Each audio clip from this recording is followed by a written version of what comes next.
One is Junet Mohammed, ni mbwa ya Raila Odinga. Bro, akiambiwa enda uma yule, it doesn't matter what that person, hata kama mamake anaenda na uma.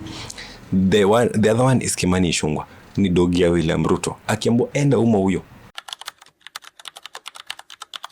One constituency is Kiharu, the other one is Suna.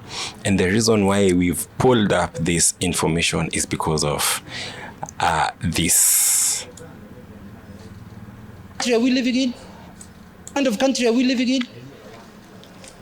Mr. Speaker, the Budget and Appropriation Committee went around the country to do public participation. And they ended up agreeing that they are going to use 2 billion shillings to allocate to those counties that they are visited, Mr. Speaker. That amount ended up ballooning to 12 billion shillings, Mr. Speaker.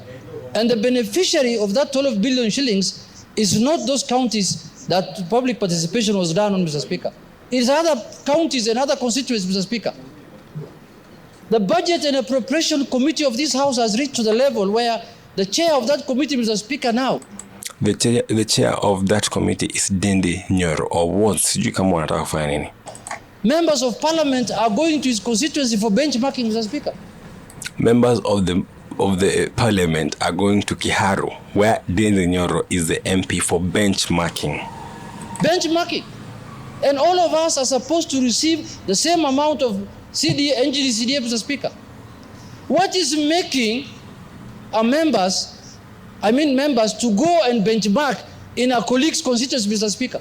Because the colleague is receiving more funding because of him being the chairman of the budget committee. Let's be honest to Kenyans. Whenever you hear a politician saying, let us be honest, it is a sign he's trying to tell you, now from here henceforth, I'm going to start lying.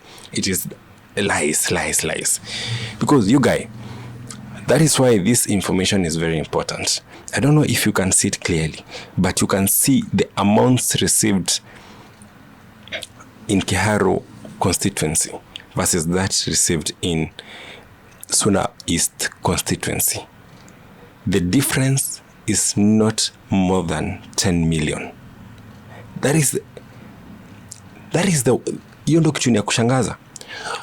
So basically this MP Ndindi Nyoro and this other yapping MP who is Sudi, they received the same amount of money, but people are going to Kiharu for benchmarking, and Junet Mohammed, it's not Sudi, Junet Mohammed is in Parliament complaining that people are going to Kiharu for benchmarking, whereas they got the same amount of money. And he wants us to believe, as the members of the society, that Ndindi Nyoro received more funding, and that's why his constituency is one that people can go over there and benchmark. I'm gonna tell you one thing. When you see, let me play a clip. Okay, no, even before I play your clip, you're gonna hear the same words. They're going to be backed up by this other useless MP. Skia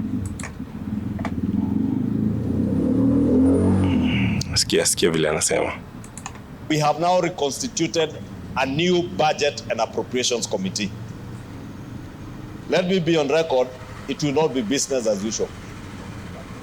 This House will not sit back and allow members who sit in the Budget and Appropriations Committee to use the position they hold in that committee to appropriate money to only their constituencies at the expense of other Kenyans.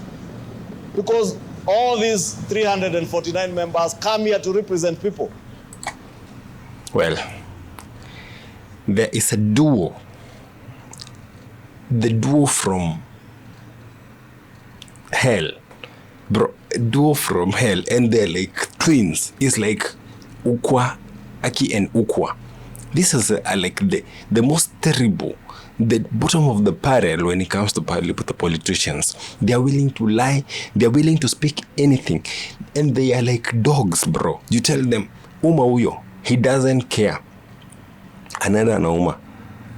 One is Junet Mohammed, ni mbwa ya Raila Odinga. Bro, akiambiwa enda uma yule, it doesn't matter what that person, hata kama mamake anaenda na uma. The other one is Kimani Ichungwa, ni dogi ya William Ruto. Akiambiwa enda uma huyo, Uliona vile alifanya, alikuwa anaongea kuhusu natembea huko hivyo Bungoma. I don't know whether it was Bungoma or Vihiga where they went.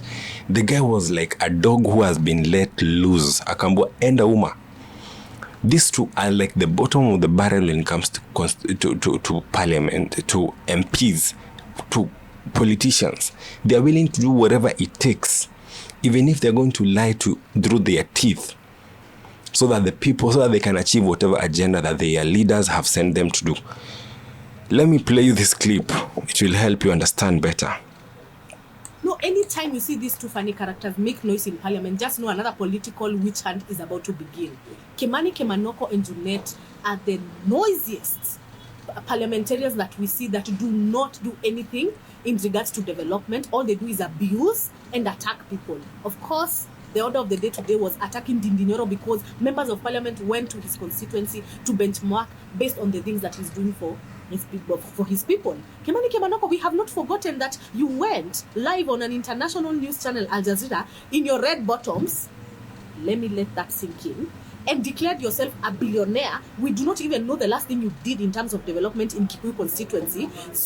Junet, we cannot even remember your constituency because we do not know what to do there, and we've never seen any shred of development. But you guys are attacking Ndindi Nyoro because members of parliament went to see the good work that he's doing in his constituency.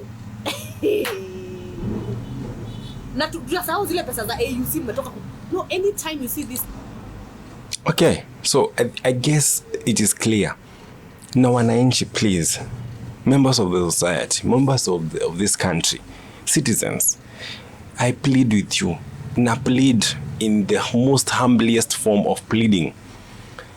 Let us not at all be victims of these two humans, because unaona sasa ndo wamekuwa activated and they're working for the same team. You know, usually they would be fighting each other. Do you realize Kimani is not the rightful owner to the majority party leader? It is Junet. And you remember even that day Junet, they were trying to act up and trying to occupy the majority side. And then all of a sudden, they were okay being the minority. Those two guys now are working together. Whenever you hear one say something, the other one comes and seconds it. You know it's a witch hunt by the government. They've been sent by their two masters to go eat. Uma huyo mtu. And unfortunately, the victim is Ndindi Nyoro. And Ndindi Nyoro has done nothing except perform. And the only thing that Ndindi Nyoro has done, he has refused to be a puppet of William Ruto, because he has refused to speak on Rigathi, he refused to vote Rigathi out, and he's been silent. Now, the witch hunt is on him. But let me tell you guys, one of the wisest people that I know is Ndindi Nyoro. Bro, you realize that he will never he is not even speaking. This whole time, even yesterday I was watching a certain Kikuyu radio station where people were like, why isn't Ndindi Nyoro speaking? Even after this much persecution, even after this much witch hunt, he is still not speaking. Ndindi Nyoro must know something that we do not know. And his counterpart also from Murang'a County, that is the governor. Bro, you will never hear the governor engage in any national politics. He's just working. Apa kazi tu. The history will judge these people fairly. It will judge them very well. I'm very sure one of those two people, either Kangata or Ndindi Nyoro, is going to produce a very good leader for this country in days to come. But for now, we have been distracted by the noises of these two useless politicians, unfortunately.